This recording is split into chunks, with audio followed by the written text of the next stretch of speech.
Mari kita tundukkan kepala, kita satu dalam doa, kita siap terima berkat dari kebenaran firman Tuhan pada sore hari ini. Terima kasih Tuhan, hamba berdoa bagi seluruh jemaat Tuhan yang menyaksikan live streaming ini. Dimanapun mereka berada, baik melalui laptop, melalui handphone mereka, smart TV mereka, komputer, tablet mereka. Tuhan bekerja dalam hati kami pribadi lepas pribadi. Sehingga firman yang hamba sampaikan, apa yang hamba tabur benar-benar berakar, bertumbuh, berbuah, menjadi sesuatu yang baik dalam kehidupan kami. Begitu juga hamba berdoa Tuhan, biarlah hanya hikmat marifat daripada Allah yang hamba sampaikan. Karena umatmu tidak butuh nasihat manusia, tapi mereka butuh isi hati Tuhan. Agar kami di 2021 benar-benar bisa keluar sebagai pemenang. Kami melangkah dalam setiap proses Tuhan. Dan kami meraih janji-janjimu terjadi dalam kehidupan kami. Terima kasih Tuhan, kami siap dengar firman-Mu di dalam nama Bapa, Putra, Kudus. Bersama-sama jemaat Tuhan yang terkasih katakan amin. Haleluya, puji Tuhan. Nah, untuk minggu terakhir, sesi terakhir Januari 2021, saya mengangkat tema Resolution in Christ. Ini bagus nih, gambarnya jelas. Resolution in Christ. Pendeta, apa artinya? Resolusi di dalam Kristus. Saya mulai dari Yohanes pasal 21 ayat 15 sampai dengan ayat yang ke-19. Mengapa saya bahas ini di akhir Januari 2021? Jawabannya sederhana. Karena salah satu kata yang lagi populer diperkatakan di tahun ini adalah resolusi. Ada banyak konten yang berbicara tentang resolusi, apa yang kita mau buat, apa yang kita mau kerjakan. Nah, saya harap kita sebagai orang percaya, kita juga punya resolusi di dalam Kristus. Karena saya yakin pada dasarnya rancangan Tuhan bagi saya dan bagi setiap saudara tahun 2021 adalah baik. Persoalannya bukan dari pihak Allah, persoalannya dari pihak kita. Seberapa jauh kita mau mengalami perubahan di dalamnya. Seberapa jauh kita mengerti dan memahami apa yang harus kita kerjakan. Karena itu saya mau bahas tentang resolution in Christ atau resolusi di dalam Kristus. Yohanes pasal yang ke-21. Yohanes pasal yang ke-21 ayat 15 sampai dengan ayat yang ke-19. Ini ayat pondasi kita pada tema yang saya sampaikan sore malam hari ini. Yohanes pasal 21, 15 sampai dengan ayat yang ke-19. Perhatikan Alkitab saudara. Atau bisa lihat yang ada di sebelah kanan saya. Jemaat Tuhan yang bisa baca, sama-sama kita baca dan biarlah firman ini menjadi rema bagi setiap kita. Perhatikan. Yohanes 21, 15 sampai 19 di bawah judul perikop, gembalakanlah domba-dombaku. Jadi ayat ini peristiwanya terjadi setelah Yesus mati, disalibkan, dikubur dan bangkit. Dan ada satu ketika dia berjumpa dengan Petrus dan memberikan sebuah tugas. Sebuah perubahan besar, ada resolusi yang terjadi bagi Petrus dan murid-murid yang lain. Perhatikan ayat yang ke-15. Sesudah sarapan, Yesus berkata kepada Simon Petrus atau Kefas, Simon, anak Yohanes, apakah engkau mengasihi aku lebih daripada mereka ini? Jawab Petrus kepada Yesus, benar Tuhan, engkau tahu bahwa aku mengasihi engkau. Kata Yesus kepadanya, gembalakanlah domba-dombaku. Kata Yesus pula kepadanya untuk kedua kalinya, Simon anak Yohanes, apakah engkau mengasihi aku? Jawab Petrus kepadanya, benar Tuhan, engkau tahu. Perhatikan kembali bahwa aku mengasihi engkau. Kata Yesus kepada Petrus, gembalakanlah domba-dombaku. Kata Yesus kepadanya untuk ketiga kalinya, Simon, Peter, anak Yohanes, do you agape me? Do you love me? Maka sedihlah hati Petrus karena Yesus berkata untuk ketiga kalinya, apakah engkau mengasihi aku? Dan ia berkata kepada Yesus, Tuhan. Kali ini Simon langsung menyampaikan dengan lebih tegas, engkau tahu segala sesuatu. Engkau tahu bahwa aku mengasihi engkau. Kata Yesus kepadanya, gembalakanlah domba-dombaku. Aku berkata kepadamu, sesungguhnya ketika engkau masih muda, engkau mengikat pinggangmu sendiri dan engkau berjalan kemana saja engkau kehendaki. Perhatikan, Yesus bilang begini, tetapi jika engkau sudah menjadi tua, atau terjemahan lain dikatakan engkau sudah menjadi dewasa, engkau akan mengulurkan tanganmu dan orang lain akan mengikat engkau dan membawa engkau ke tempat yang tidak kau kehendaki. Ini berbicara tentang perubahan keputusan, perubahan cara pandang, perubahan komitmen, perubahan langkah. Perhatikan ayat yang ke-19 yang di rumah yang bisa baca bersama-sama saya. Dan hal ini dikatakan oleh Yesus untuk menyatakan bagaimana Petrus akan mati dan memuliakan Allah. Sesudah mengatakan demikian, Yesus berkata kepada Petrus, ikutlah aku. Kata resolusi adalah kata yang cukup sering muncul di tahun 2021, saudara. Nah, sebenarnya apa sih resolusi itu, pendeta? Karena ada perbedaan makna. Nah, kalau saudara lihat dalam Kamus Besar Bahasa Indonesia, saya ambil kutipannya. Resolusi itu diartikan sebagai putusan atau kebulatan dalam sebuah pendapat untuk menjadi sebuah tuntutan, hal-hal yang mesti dikerjakan. Tapi ini adalah makna yang lama. Karena kalau saudara baca beberapa referensi, saya ambil contoh dalam Tempo dikatakan begini. Seorang pengajar bahasa Indonesia namanya Pak Edi Nugraha menyebutkan resolusi mengalami perubahan makna. Maka makna umum resolusi yang hari ini dimengerti banyak kita adalah resolusi berarti sebuah harapan, kesungguh-sungguhan untuk seorang pribadi mengalami perubahan. Karena pada dasarnya hampir setiap kita punya keinginan. Kita punya harapan, kita punya target, kita punya mimpi untuk lebih baik daripada sebelumnya. Apalagi 2020 kan menjadi tahun yang berat bagi sebagian besar kita, ya kan? Tahun dimana apa yang kita rancangkan gagal, tahun dimana apa yang kita jalani itu sukar. Makanya ketika masuk 2021 dengan berbagai harapan di tahun ini apa yang akan terjadi, orang mulai bilang Tuhan berkati, Tuhan nyatakan kuasamu, Tuhan kiranya tahun ini saya diberkati lebih berlimpah-limpah. Persoalannya adalah antara harapan, antara impian, antara cita-cita nggak berbanding lurus dengan sikap dan perbuatan kita. Karena perubahan bukanlah perubahan jika tidak dimulai dengan sebuah perubahan. Siapa sih yang nggak bisa mimpi, saudara, untuk 2021 diberkati luar biasa. Siapa yang nggak bisa berkata tahun ini aku akan melihat rencana Tuhan terjadi. Semua orang bisa berkata. Persoalannya, sejauh mana kita mau melangkah, mengejar setiap cita-cita, impian, dan harapan kita. Karena saya pernah bahas kepada setiap jemaat Tuhan. Cara Tuhan memberkati itu dua. Yang pertama, Tuhan kasih langsung. Ketika kita katakan, God, give me a tissue. Tuhan berkati aku tisu. Nah, Tuhan akan langsung datang dan berkata, anakku ini tisunya, ambil. But sometimes ketika kita berkata, Tuhan berkati aku tisu. Dan Tuhan berkata kepada kita, anakku ini tisu yang kau butuhkan. Maka maju dan ambillah. Kalau kita maju ke depan, kalau kita maju dan melangkah, kita dapat gak tisunya? Iya. Tapi kalau kita cuma diam di tempat, kita cuma doa, yes kita puasa, kita bahkan mungkin melakukan pujian penyembahan, tapi kita do nothing, kita gak buat apa-apa. Saya mau tanya, kita dapat gak berkat yang kita minta? Dan saya khawatir itu yang terjadi dalam hidup kita tahun demi tahun. Kita minta, kita berdoa, kita berharap, tapi kita gak pernah mengambil sebuah tindakan untuk berubah. Semua orang berencana tentang sehat dalam hidupnya. Wah, saya mau lebih sehat. Tapi cuma di planning, ya kan? Cuma direncana gitu. Dia cuma rencana nanti makannya nggak mau ada minyak. Nanti saya mulai ngurangin makan yang berkolesterol. Tapi cuma direncana. Karena hari ketiga, ya, hari ketiga dia mulai itu. Nggak apa-apalah dikit-dikit ya kan, cheating sedikit. Ibu-ibu lebih ngerti lah maksud saya, ya kan? Ibu-ibu HMZ apalagi ya. Banyak perempuan itu dalam program diet bagus. Ya model Odyssey lah, yang model mengurangi makan tepung lah, ya kan? Yang pakai teh hijau lah. Tapi antara pengharapan dengan realita berbanding tidak lurus, ya kan? Targetnya mau mantap, pendeta. Tolong bantu dalam doa ya. Saya bilang mau bantu dalam doa apa? Saya pengen turun, pendeta. Turun apa nih? Turun berat badan. Oh ya, berapa sekarang berat badan? Saya sekarang berat badan itu 70, pendeta. Karena habis lahiran ya kan, jadi saya makan banyak supaya ASI bagus. Tapi sekarang saya udah lepas ASI, saya mau turun, pendeta. Mau turun berapa?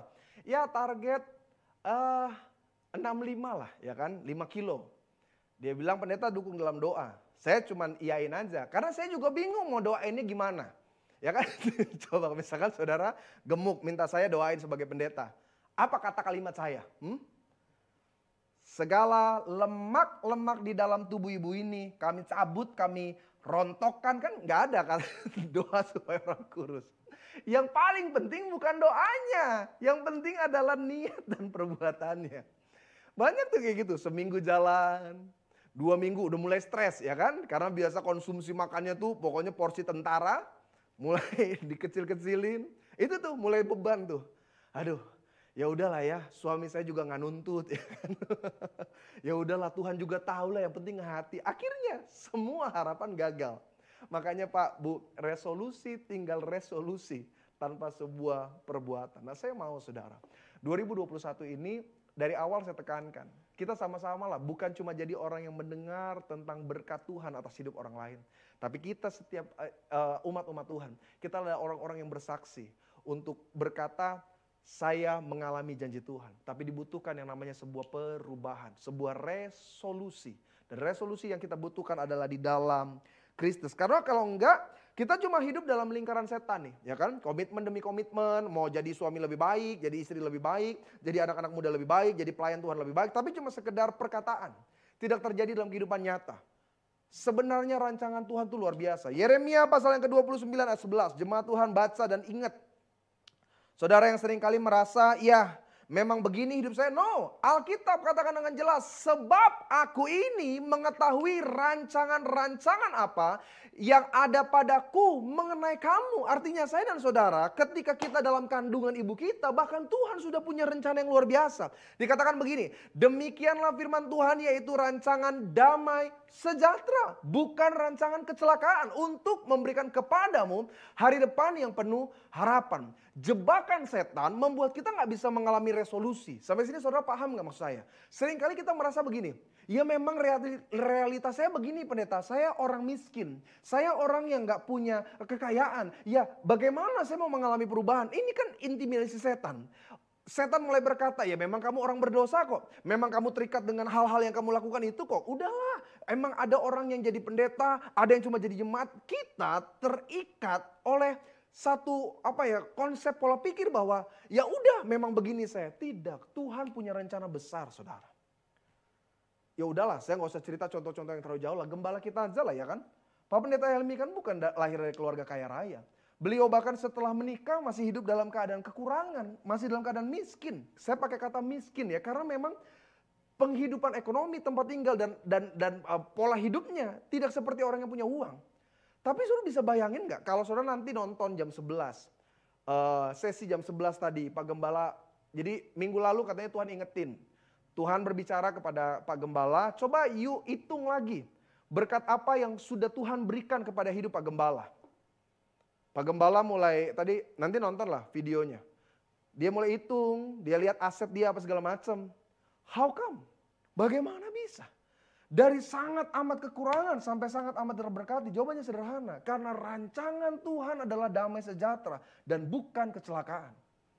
Repotnya ada banyak kita, pengennya sukses, pengennya maju, tapi nggak ada yang diperbuat. Udah banyak anak muda datang, pendeta doain dong. Oke. Mau kuliah? Ya. Mau kuliahnya gimana? Ya kalau bisa sih beasiswa pendeta. Wah mantap luar biasa. Rencananya ambil jurusan apa? Nggak tahu. Ini kan persoalan ya kan. Ada banyak orang gitu. Pendeta pengen kuliah luar negeri. Oh ya bagus tuh. Kamu suka ya keluar di luar negeri? Iya pendeta itu cita-cita saya. Oke. Mau rencananya di negara mana? Nggak tahu. Pokoknya terserah Tuhan aja bawa. Akhirnya dibawa ke Uganda. Ya kan? Ambil sekolah ketentaraan di sana. Dalam visi misi itu harus diimbangi dengan kapasitas. Karena kalau kita nggak punya kapasitas yang cukup, contoh, saudara cuma punya gelas 100 ml. Saudara berharap diberkati Tuhan 1 liter, terbuang cuma-cuma. Butuh perubahan dari 100 liter, mungkin nggak langsung jadi 1 liter. Mungkin dijadikan 250, 500, 750 ml, sampai akhirnya 1 liter. Tapi dibutuhkan resolusi, ada perubahan. Dari yang tadinya cuma terbatas, menjadi mungkin tidak terbatas. Kalau saudara nggak punya resolusi, nggak ada perubahan dan persiapan. Ini saya kasih tahu nih, berkat di 2021 jadi musibah. Saya ambil contoh yang paling sering saya cerita. Bapaknya mungkin nonton nih, pasti nonton lah. Dia selalu, tadi minggu lalu dia WA, pendeta sesi minggu depan kapan? Paling akhir. Nih pasti dia lihat ini ya kan, dia berteman sama saya di Facebook. Jadi ini bapak, saya ingat betul itu kejadiannya di Air Madidi, Manado. Setiap dia ikut sesi saya, lalu selesai ibadah, dia artalkol. Pak doain. Doanya cuma satu, minta Fortuner. Itu selalu saya cerita. Setiap maju ke depan. Setiap minggu saya tugas di sana, doanya sama, Pak minta Fortuner. Sampai saya nggak tahu namanya, saya cuma kasih julukan Bapak Fortuner. Jadi kalau dia udah maju, yang biasa kan Fortuner, ya kita doa, Tuhan berkati. Puji Tuhan. Beberapa bulan berjalan, tiba-tiba Satu sesi ibadah ini Bapak nggak maju seperti biasanya. Pikir saya secara manusia gini, tersinggung kali dia ya kan, kecewa dia. Udah didoain berbulan-bulan, dia nggak dapat jawaban. Pikir saya itu alasan dia nggak maju Artalkol, karena biasanya dia paling cepat maju Artalkol. Sampai akhirnya setelah selesai Artalkol semua jemaat, saya samperin dong ya kan. Saya tanya, Pak tumben nggak maju? Iyo pendeta, kita kok so diberkati. Saya bilang apa? Itu Fortuner kok sudah datang. Yang mana? Itu yang parkir di tempat pendeta itu di mobil dia. Pantesan saya waktu datang di gereja ini, mobil siapa parkir di tempat pendeta? Ternyata itu Bapak ya kan. Dia bilang, pendeta tolong doain. Kita Fortuner so datang. Tuhan so kasih jawaban atas kita doa. Oh mantap. Dia minta diurapi kan, biasa minyak urapan. Saya urapi ya supaya nggak kecelakaan. Saya tanya sama dia, ini cash, kredit? Kredit pendeta. Oke, Tuhan buka jalan supaya dana-dananya selalu Tuhan siapkan setiap bulan sampai lunas. Yang lucu dia buka, dia punya kap mesin. Ya. Saya bilang, nggak apa-apa Pak, doainnya yang penting ini aja. Enggak pendeta, dia buka tempat oli. Ya kan, dia buka tempat oli. Saya tanya, kenapa Pak kok dibuka? Kasih masuk tuh minyak urapan pendeta. Lu buat apa? Yo biar Tuhan bekerja di dalamnya. Aduh, saya kalau ingat kejadian itu. Aduh, memang pintar tuh ada kuotanya ya. Yang unlimited itu bodoh memang. Dia buka tempat oli mesin. Dia suruh saya masukin minyak urapan. Saya bilang, serius Pak? Iya pendeta, biar Tuhan yang bekerja di dalamnya. Udah, gue masukin aja minyak zaitun banyak-banyak ya kan. Tuhan bekerja di dalam. Tutup, selesai. Minggu depannya lagi, minggu depannya saya nggak tugas. 2 minggu kemudian saya tugas ke Manado lagi, air Madidi lagi. Saya cariin ini Bapak kok nggak ada. Saya tadinya udah suzon. Saya bilang gini, aduh. Udah dapat tuh oto, udah dapat mobil, sekarang udah lupa untuk datang sama Tuhan. Ternyata dia ada, tapi nggak duduk di depan. Dia duduk di tengah, di tengah sebelah kanan. Waktu selesai ibadah saya kaget. Ini Bapak maju ke depan Artalkol, udah pakai perban di kepala, sama tangannya itu tahu ya, yang untuk tangan patah itu begini dia gini. Saya bilang, kiapa tuh apa? Kenapa? Kiapa Pak? Kenapa pendeta? Kita oto kuat taciri di jurang. Taciri itu jatuh. Jadi mobilnya jatuh ke jurang di daerah Bitung itu. Saya tanya, kenapa kok bisa jatuh? Kita kuat belum bisa bawa oto. Saya belum bisa bawa mobil. Nah itu yang sering kali membuat berkat-berkat Tuhan tuh tertunda dalam hidup kita. Karena Tuhan tahu waktu diberkati, kalau kapasitas gak cukup, kalau belum ada perubahan, tidak ada resolusi, berkat jadi musibah. Berapa banyak bapak-bapak waktu miskin, makannya mah di rumah terus. Wow, nggak punya duit ya kan? Kalaupun ketemu tukang sate, coba dia isep-isep aja itu asap. Makannya di rumah, nggak punya duit. Pas udah punya duit, boro-boro. Oh, makan selalu di luar ya kan? Lupa sama istri. Dulu waktu masih susah, yang mijit istri ya kan? Pakai minyak urapan. Mah, pijitin aku dong mah. Pakai minyak urapan. Kok pakai minyak urapan terus Pak? Biar roh miskin keluar mah. Wah dikerok.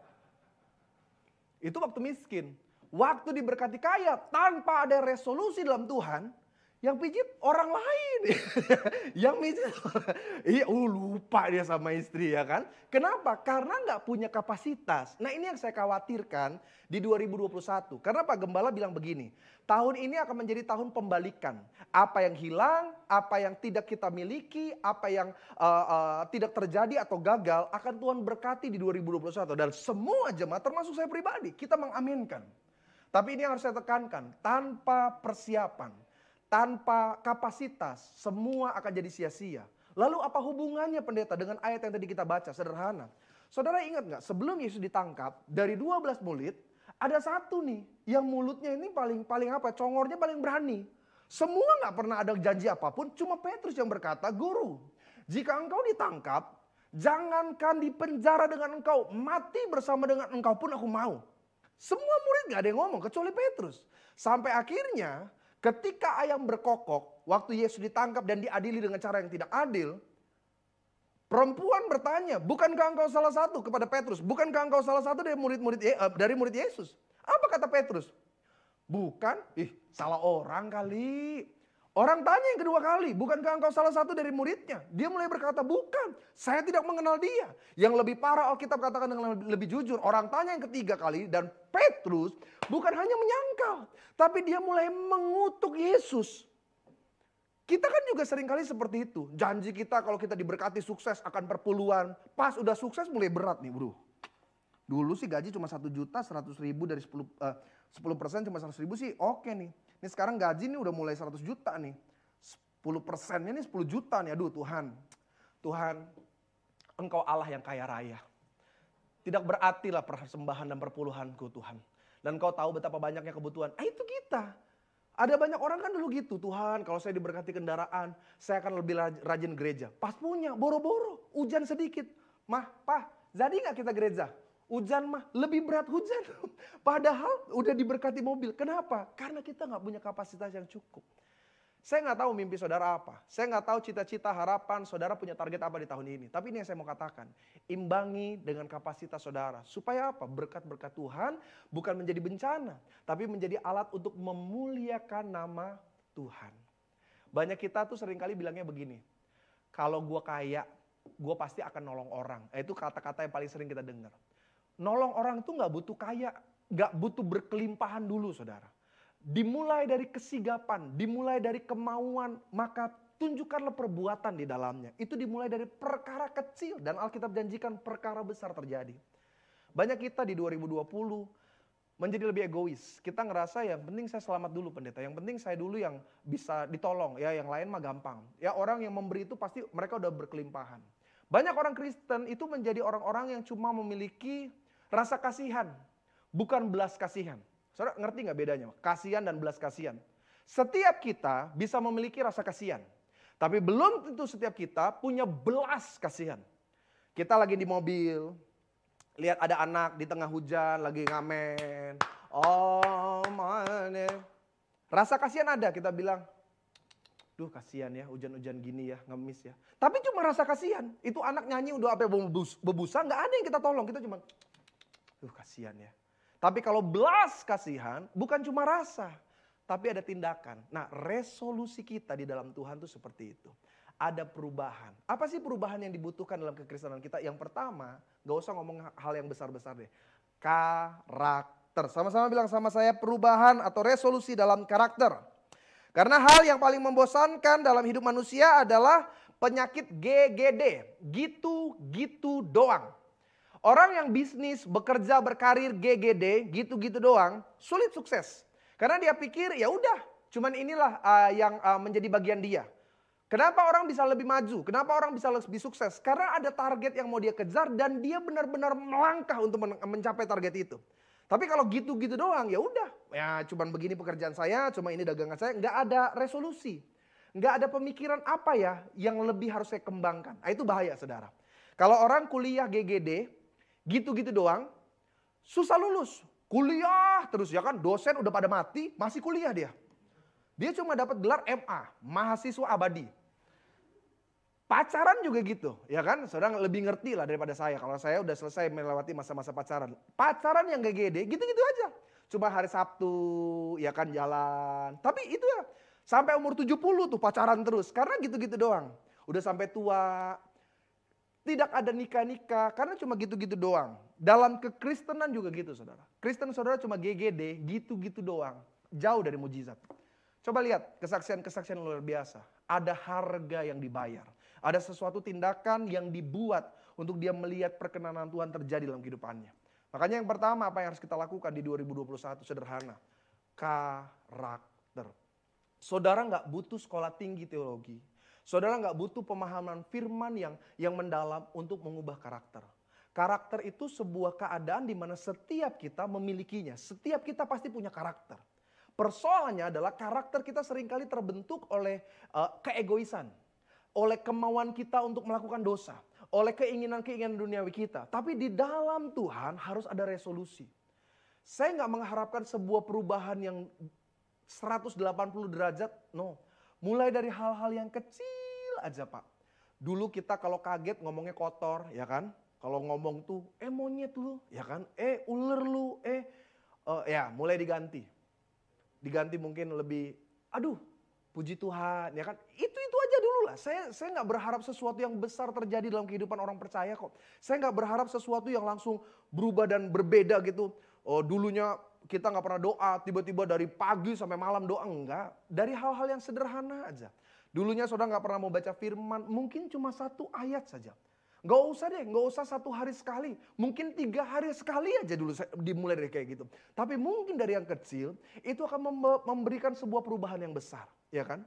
Pandemi 2020 itu sebenarnya menyadarkan orang bahwa sebenarnya nabung itu perlu. Sampai sini saudara paham nggak maksud saya? Ketika orang punya gaji besar sekalipun, lalu dia menjadi korban PHK, dia bisa jadi susah minta ampun. Padahal dulu gajinya besar. Kenapa? Karena mungkin dia ada kesalahan tidak nabung, dia orang yang hedon, konsumtif.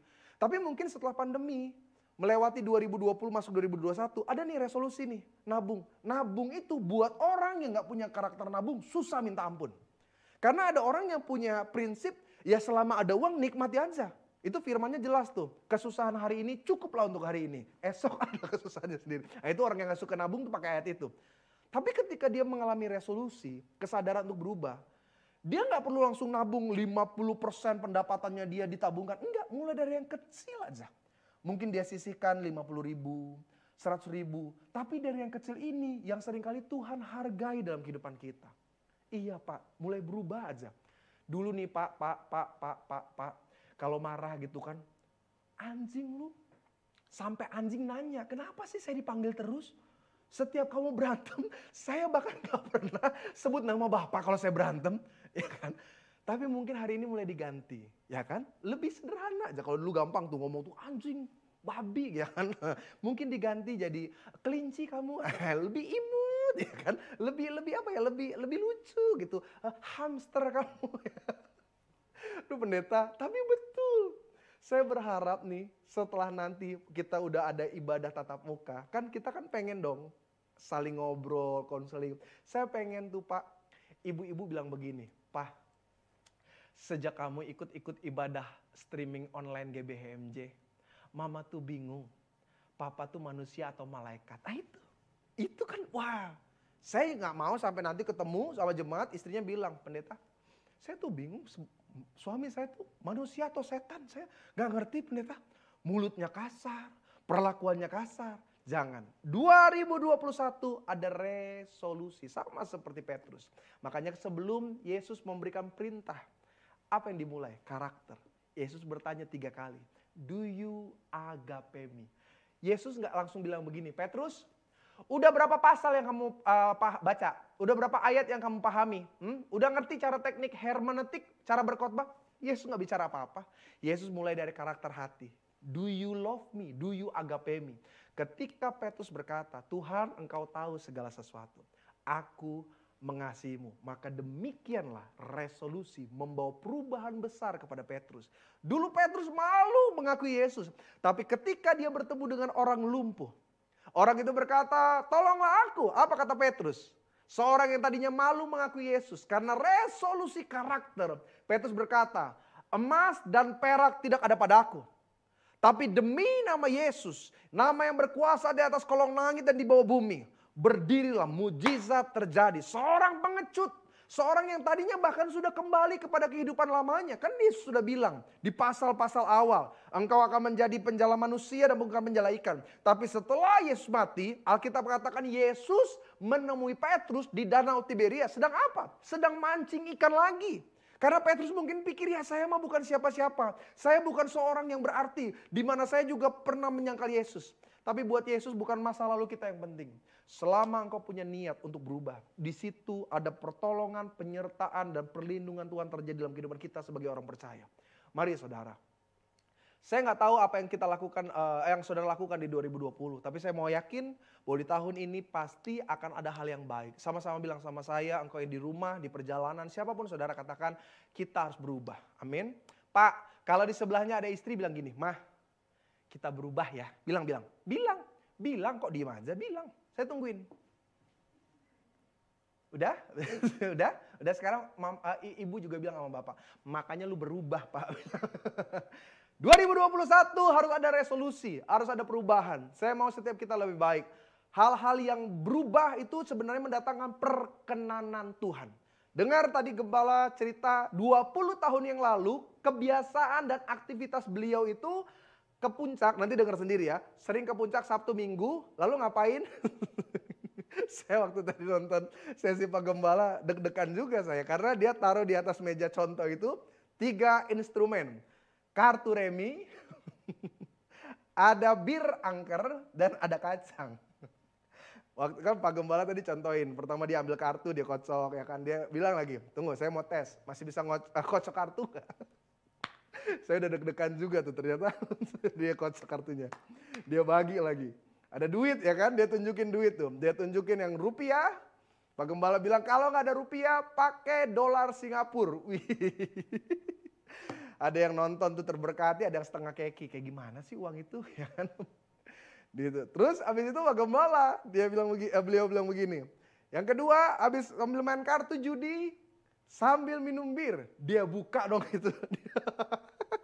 Pak Gembala buka botolnya. Saya udah deg-degan ya diminum atau cuma dibuka ya. Cuma dibuka. Tapi kalau kacang bukan cuma dikupas, dimakan sama beliau. Tapi beliau tekankan gini, 20 tahun yang lalu itu yang dia buat. Itu yang beliau kerjakan di weekend gitu. Tapi ketika beliau berjumpa dengan Yesus dan ada resolusi di dalam Tuhan, kehidupannya mengalami perubahan. Bahkan bukan cuma berubah, usaha, berkat, bisnis juga terus mengalir. Nah, saya mau kita juga mengalami hal yang sama, saudara. Kita berubah untuk menjadi lebih baik di dalam Tuhan. Tuhan Yesus memberkati kita. Satu dalam doa, terima kasih Tuhan buat firman yang sudah kami dengar pada sesi terakhir 31 Januari 2021 ini. Biarlah firman ini menjadi rema di hati kami yang berakar, bertumbuh, berbuah. Mengingatkan kami untuk kami sadar Tuhan, ada hal yang harus kami ambil, tindakan dan perubahan dalam karakter kami.